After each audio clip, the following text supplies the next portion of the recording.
Dərin yuxularda axtarıram həqiqəti.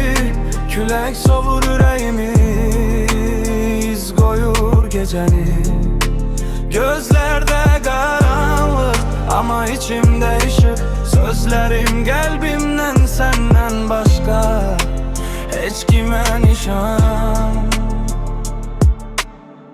Addım düşürəm zindanların içinə. Səssiz çığlıqlar boğur, bürür dərin əsrət. Hər küncündə kölgə, hər anında sərhəd. Həyat bir labirint, çıxış yeri itib bərabər.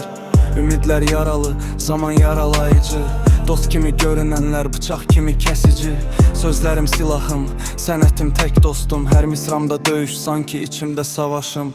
Dərin yuxularda axtarıram həqiqəti. Külək sovur ürəyimi, iz qoyur gecəni. Gözlərdə qaranlıq, amma içimdə işıq. Sözlərim qəlbimdən, səndən başqa heç kimə nişan. Qələmim qanamır, amma ruhum yaralı. Dünyanın yükü boynumda hələ də qalmalı. Hər səhər bir müharibə, hər gecə yenidən. Sükutun içində tapıram səsimi mən. İnsanlar dəyişir, yerlər dolur yalanla. Həqiqət bəzən gizlənir qapalı pəncərə arxasında. Amma mən buradayam, öz yolumu çəkirəm.